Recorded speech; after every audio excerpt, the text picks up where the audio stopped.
Welcome back to Bespoke Addict.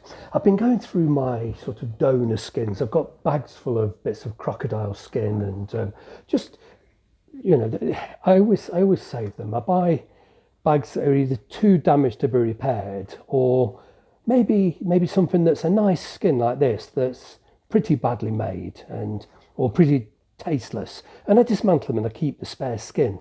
And I've been sort of going through looking, because I need to replace this handle. As discussed in the previous video, that's not going to last very long. It's just going to fall apart. And then I was a bit worried because in the previous video I was going through the edging and I thought, is that red rot? I've decided it is red rot. There's no point in trying to deal with that. It is bright red, and as you scratch it, it just scratches away into like a powdery. It's red rot. So that is from the edging of the bag. So that's going to get thrown away. And I've got a piece of antiqued type. This is a poultry skin. It's never been used before. I've had it lying around for years and years and years. And it's got a nice antique. It's filthy. I'll just wipe it down and clean it up a bit. But it's, it'll be perfect for edging. So I'll just take the pattern off the original. I'll punch all the holes. I've got punches, so I'll punch all the holes. Then I'll throw that. I'm not going to salvage that. It's risky skin. It's got red rot. So never mind. That's fine. It is what it is. These things happen. So and I was going through the original sort of crocodile and looking, making sure that I've got everything I need. And oh yes, I've made a new strap because bizarrely the original, it relies on the crocodile skin for its strength, which is most unusual because crocodile skin, even the best quality skin, it does separate between the scales. And, it's just not the most robust. Even the thickest of stuff, it tends to separate. And this was astonishing that it's lasted this amount of time without completely falling apart. That said, it's definitely going and it could be repaired, but it's slightly rotten due to perspiration from the hands. More often than not, a crocodile bag, whether it be a briefcase or a suitcase or whatever, will have belt type leather covered in crocodile skin purely for decoration. It's just a dress skin. It's not there for robustness. The integrity of the bag comes from the crocodile. So I've used an old belt and I've just sort of skived. You can see this is the piece that I've whipped off, just skived it and I've done the same. I use a different belt and I've skived the edges. Here's a piece I've skived off, just so that it doesn't appear quite so thick. And then I'll be covering that with the crocodile, but the strength and the integrity will come from the old belt. So when this is wet, I've dampened it so that I can bend.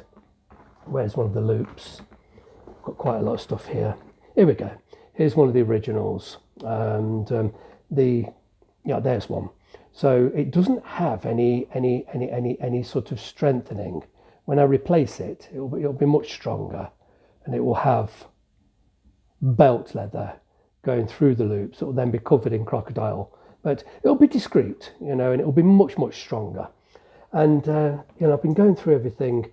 This I'm going to be able to salvage that. It does need backing from behind with another skin. And I discovered something else. This is one of the straps that looks in good condition, even though it's a funny colour there. There's a reason there's a funny colour. As I've been going through and picking the stitches to remove the lining, look at the colour inside. It's bright red and it's kind of furry and fibrous. It's red rot. And there's no point in trying to save that. This hasn't got rot. This is natural sort of skin. But as we get to this area, there's no point in trying to save that. It's rotten. You see, it just goes kind of furry and fibrous and really quite horrible. So I'm not going to be. It does spread. Red rot is a bit like, I don't know, it comes from damp fungus type of thing. I'm not really sure, but I think it's like a fungus type thing if the skin gets damp. So it does spread. So I'll be replacing these with new skin. I've got some fantastic skins. These are really rather large. And I was originally going to make the handle from this skin. It's off an old bag. And with the belt leather underneath it, it'd be more than strong enough. Then when I realised I'm going to be changing these, I've decided to go for a different skin altogether. And these, I've got a couple here. I've got a nice, there's a big tail. It's never been used. It's old skin, probably 50, 60 years old. Been lying around. It would probably come from an animal at least 50 years old. So these are old skin, just never been used. And what I'm going to use, and I did mention it in the previous video, from the leg area, inside the leg area, it's small scales, which is what the door's just about to open. I'm going to continue. It's got small scales, and so those tiny little scales, they look how they bend, and that'll be perfect. It'll be perfect for a handle because it'll bend in so many different directions. So I'll use that part of. See what this is. This is part of the leg, look, and this is the belly. So this is the underside of the leg. The other side of the leg would be a bit more spiky. So that, and then we've got another one down here. So I can use one on the underneath, one on the outside. So they'll be perfect.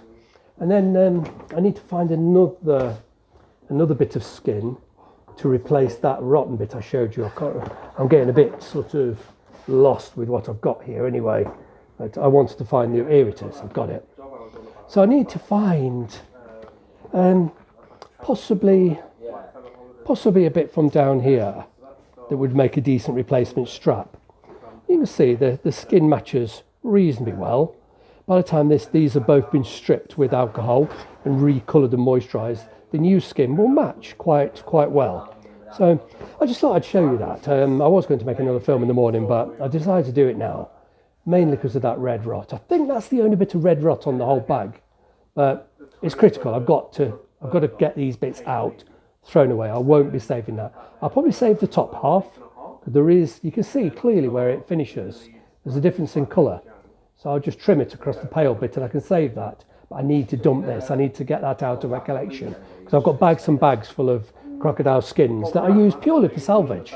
But I'll let you see this when I'm starting to sort of cut all these out. It's a bit awkward because I've got that much to hand. But yeah, my strap is going to be a little bit more robust. It's going to have a belt leather covered in.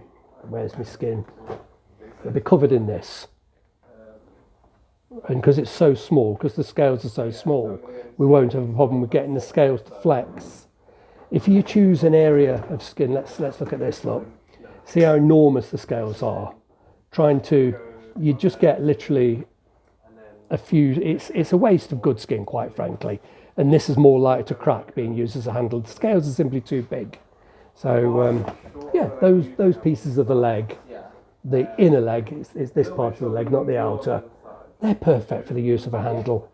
Purely the tininess of the scales will allow the handle to be very, very flexible. And this is quite a thick skin as well. So like I say, it's a bit of a scattered mess. It's very difficult to see, but I'll clean all this up and I'll start to trim the pieces out. I'll let you see it when I'm cutting pieces out before we start any stitching. Like if any of us want to, because there's a